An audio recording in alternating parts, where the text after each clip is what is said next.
जहां मेरे अपने हालात ठीक नहीं है, मैं दूसरों के हालात पे क्या रोशनी डालूं ना। हम तो सिर्फ यही उम्मीद करेंगे कि बांग्लादेश में जो लोग हैं वो शांति से रहें। जम्मू कश्मीर से बहुत बच्चे जाते हैं, बच्चियां जाती हैं वहाँ पढ़ाई के लिए, उनकी सुरक्षा का सही इंतज़ाम होना चाहिए। और हम जो वहाँ से वापस आए हैं, फ़िलहाल हम बेसब्री से उस दिन का इंतज़ार कर रहे हैं कि वो बच्चे बच्चियाँ वापस बांग्लादेश जा सकें और अपनी तालीम जो है उसको मुकम्मल कर सकें। हम अपनी माताओं से पूछते हैं कि आपकी ज़िंदगी में कोई सुधार आया, कोई बेहतरी आई अगस्त 2019 के बाद? क्या महंगाई कम हुई? क्या आपके घर के खर्चे कम हुए? क्या आपके लिए गैस सिलेंडर उसकी कीमत कम हुई? क्या हमारे जो ओल्ड एज पेंशन पकड़ने वाले हैं, क्या उनको पेंशन मिलने में कोई सहूलियत मिली? जो हमारे एससी से ताल्लुक़ रखते हैं, जो नौकरी जो है कोटा के बुनियाद पे हासिल करते हैं, क्या उन्हें वो रोज़गार मिला? किस तरह से उनकी ज़िंदगी में बेहतरी आई? हम बार बार इनसे पूछते हैं, इनके पास कोई जवाब नहीं। फिर इन्होंने कहा कि जम्मू कश्मीर के हालात जो हैं इनको बंदूक से बचाने के लिए और पाकिस्तान की यहाँ पे उनकी जो साजिशें हैं उनको नाकामयाब करने के लिए 370 हटाना ज़रूरी था। लेकिन 370 हटने के बाद आज मैं दावे से कहता हूँ कि जिस हाल में हमने 2014 में कठुआ के ज़िले को छोड़ा था, आज वो हाल नहीं है। आज जगह जगह आप देखें तो एनकाउंटरों की खबर आती है, आज जगह जगह आप देखें तो हमलों की खबर आती है। कहीं ना कहीं हमारे बहादुर फौजी जो हैं उनसे उनकी जान की कीमत जो है मांगी जा रही है। हर जम्मू के हर कोने से, चाहे वो पीर पंचाल हो, चाहे चिनाब हो, चाहे जम्मू हो, चाहे कठुआ हो, चाहे पिछले दिनों उधमपुर हो, जगह जगह आप देखें तो कहीं ना कहीं एनकाउंटर की खबर। आखिरकार अगर 370 हटाने का मकसद ये था कि हमारी जिंदगी में बेहतरी आएगी, हम जो खतरा महसूस करते थे बंदूक का 2002-2004 के दौरान वो खत्म हो जाएगा, जम्मू कश्मीर में अलाइदगी पसंद सोच जो है वो खत्म हो जाएगी, तो आज हम मजबूर होते हैं पूछने पे कि 5 साल हो गए उस फैसले के बाद, हमें क्या मिला?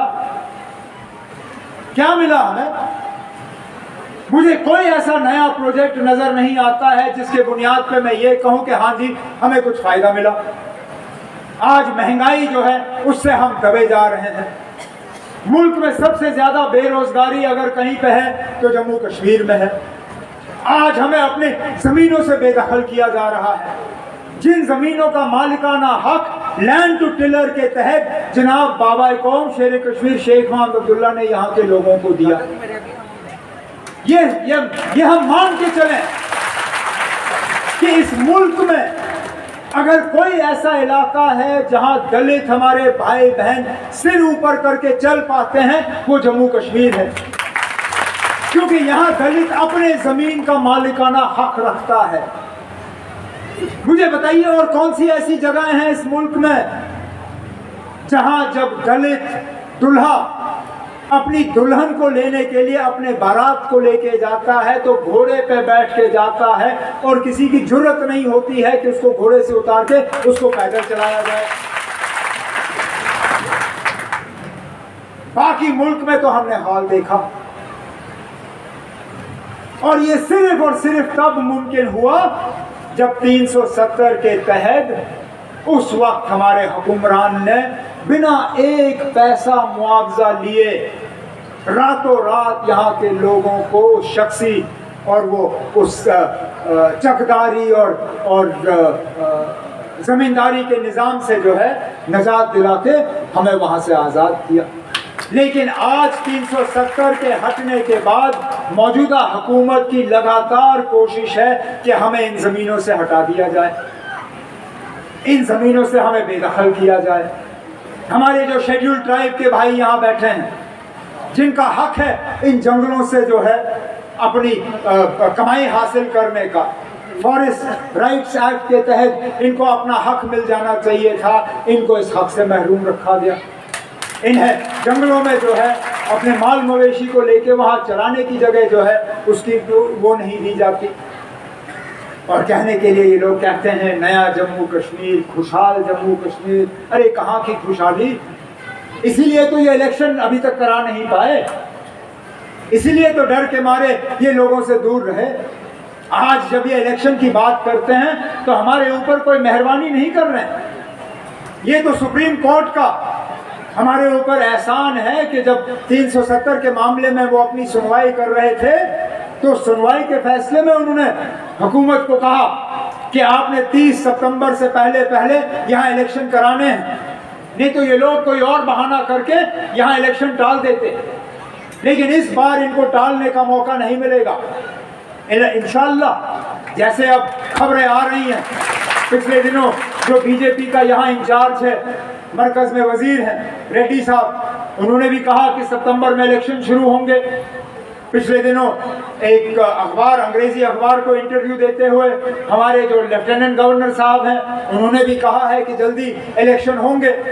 हम भी बेसब्री से उन इलेक्शनों का इंतजार कर रहे हैं। ये सीट अब रिजर्व सीट है, इस सीट के हालात अब बदल गए हैं। लेकिन ये भी सही है, मेरे कुछ साथियों ने बड़ी बातें की यहाँ, कहा कठुआ में भी आप जीतोगे, बसोली में भी जीतोगे, बिलावर में भी जीतोगे, बनी में भी जीतोगे। मुझे फिलहाल वो सूरत हाल नजर नहीं आ रही है। वहां तक पहुंचने के लिए मैं माफी चाहता हूं, हमें मेहनत करनी होगी। हम कभी भी यहाँ सीट नहीं जीते हैं। हम एक बार बनी की सीट जीते हैं 96 में, लेकिन उसके बाद हम बनी भी नहीं जीते। तो मेहरबानी करके मैं अपने साथियों से हाथ जोड़ के गुजारिश कर रहा हूं, आप इस गलत फहमी में मत रहिए कि आप कठुआ भी जीतोगे, बिलावर भी जीतोगे, बसोली भी जीतोगे, क्योंकि अभी पिछले महीने के पार्लियामेंट के नतीजे जो हैं वो इस तरह का इशारा नहीं देती। हम उम्मीद कर रहे थे कि यहाँ उधमपुर की सीट पे इंडिया ब्लॉक की कामयाबी होगी, लेकिन हकीकत यह है कि जहां से हम उम्मीद कर रहे थे कि कांग्रेस के जो कैंडिडेट हमारे हैं लाल सिंह, उनको वोट पड़ेंगे, वहां से वोट नहीं आए। कठुआ से लाल सिंह को कम वोट आए, अगर हम जिले की बात करें, उधमपुर से कम वोट आए। अगर कहीं से हमने थोड़ा सा बचाव किया वो चिनाब से किया। तो इसलिए मैं अपने साथियों से मेहरबानी करके आप सारी सीटें ना दें। मैं कहता हूं अगर ये रिजर्व कठुआ की ही सीट आप जितवा के हमें दे दें, यही बहुत बड़ी बात होगी। आपको हमसे जो चाहिए होगा वो हम करने के लिए तैयार हैं। आज हम आए हैं आपका हाथ बटाने के लिए, आपको मजबूत करने के लिए, आपको इस बात का यकीन दिलाने के लिए कि हम आपके साथ हैं। और इस पार्लियामेंट इलेक्शन ने एक बात साबित कर लिया है